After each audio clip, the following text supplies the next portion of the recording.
I will explain to you where this controversy started and how it led to the split. After Mirza Ghulam Ahmad died, the Ahmadi Jamaat elected a Khalifa called Maulvi Nuruddin, and he lived until I think 1915 or 1914. And thereafter, Mirza Bashiruddin took over the reins of the Khilafat. And the split of the Ahmadiyya Jamaat occurred then. But the seeds of the split were sown by speeches made by Khwaja Kamaluddin. Khwaja Kamaluddin was a lawyer. Incidentally, he was the first Ahmadi who was sent to Britain, and he established an Ahmadi mosque in Surrey in Woking, which is currently a Muslim mosque. And he later on joined the Lahori group and left the Qadiani group of Ahmadiyya. And Khwaja Kamaluddin was a very good orator. He made fantastic speeches. And he used to lecture in the different cities of the Punjab as well as in India. When during a public meeting in Jhang, which is currently in Pakistan, he declared the Ahmadis. Now this is Khwaja Kamaluddin talking about Ahmadi doctrine before the split. And he, in that Jhang speech, made it quite clear that Ahmadis consider all those who profess the kalima of Islam as Muslims. When this happened, Mirza Mahmud Ahmed, the second Khalifa, who was not yet the Khalifa, immediately contradicted Khwaja Kamaluddin in an article which he published in their magazine called Tashhizul Azhan. And this was April 1911 edition. And Mirza Mahmud declared that each and every Muslim in the whole world, each and every Muslim who has not formally taken the bayat or pledge of the so-called promised Messiah is a kafir and outside the pale of Islam. Even if that person, he goes on, even if that person has never heard of the so-called, in my words, promised Messiah, or even if he believes the promised Messiah to be true. He goes even further. He says, even if they believe the promised Messiah to be true but haven't taken the bayat, they are outside the pale of Islam. So, my dear Ahmadi brothers and sisters, this was one of the two main reasons why the Lahoris split away from the Ahmadis or the Qadiani group. Because Mirza Mahmud, firstly, he said that anyone in the whole world who has not taken the pledge, never mind believing in Mirza Ghulam Ahmad to be a prophet, he has to take the bayat. And if he doesn't take the bayat, he will be outside the pale of Islam.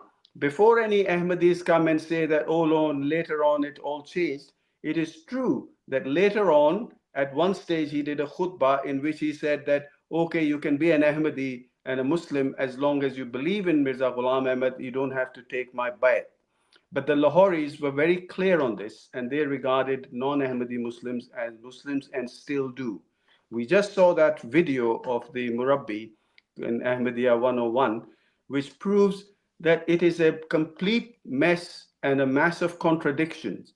Whereas on the one hand, they call non-Ahmadi Muslims Muslims, and on the other hand, they prove that non-Ahmadi Muslims are kafir because they do not believe in one of the fundamental of the six creeds of Islam, i.e. we have to believe in all the prophets. So I will rest my case here, and if any Ahmadi wants to come and ask me these questions.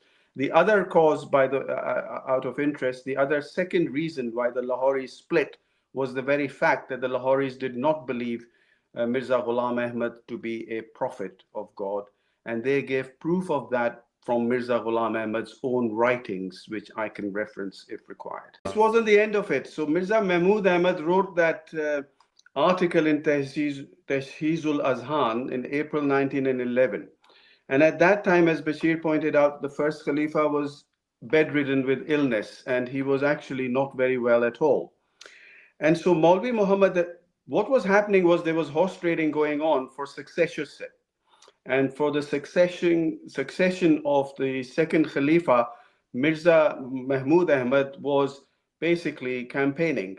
And what he then did was Maulvi Muhammad Ali, who was an ally of Khwaja Kamaluddin, went to the bedridden, ill Maulvi Nuruddin Ahmad, the first Khalifa, to clarify the issue. What was the issue? Just to recapitulate, Maulvi Kamaluddin, Khwaja Kamaluddin said that Ahmadis believe all non-Ahmadis to be Muslim if they say the kalima and believe in the creeds of Islam. Whereas Mirza Mahmud says that no, anybody who does not believe, let alone believe, anybody who has not taken the bayat of Mirza Ghulam Ahmad is a non-Muslim and a kafir outside the pale of Islam. So Maulvi Muhammad Ali, who was in Qadian and was also an acolyte of Mirza Ghulam Ahmad and then Maulvi Nuruddin, he famously did the translation, a very good translation in English of the Holy Quran, which again negates a lot of Qadiani beliefs, which is a separate matter. He went to Maulvi Nuruddin and said, you tell us what is the true belief. Is it correct that Mirza Mahmud is saying what Mirza Mahmud is claiming, that all non-Ahmadis who don't believe in Mirza Ghulam Ahmad and haven't taken his bayat is a Muslim?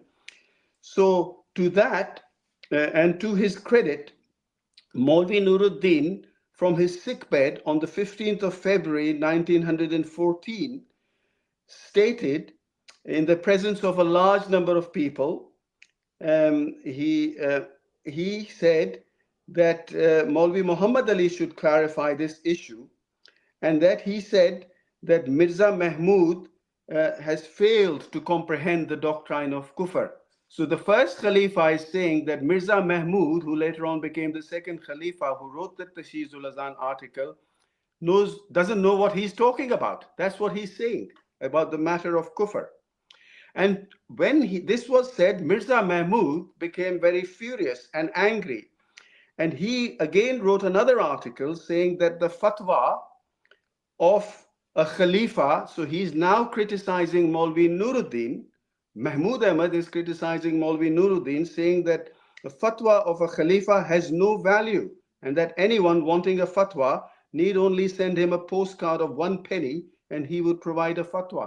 So he's now belittling the comments made by Maulvi Nuruddin, who he supposedly held in high esteem, whose daughter he actually married, and later she died in mysterious circumstances. That's another story.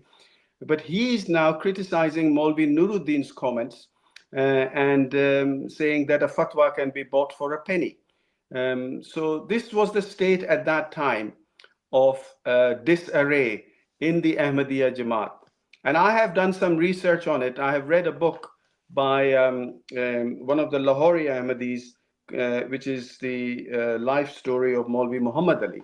And it's a very illuminating and enlightening book, and I would suggest Ahmadis should read that, in which it is very clear that the two basic aqidas of aqaid of Ahmadiyya, number one, that we are the true Muslims, na'uzubillah, and that all others are kafir, and the second, that Mirza Ghulam Ahmad was a prophet and a Rasul, and anyone who doesn't believe in him is outside the pale of Islam.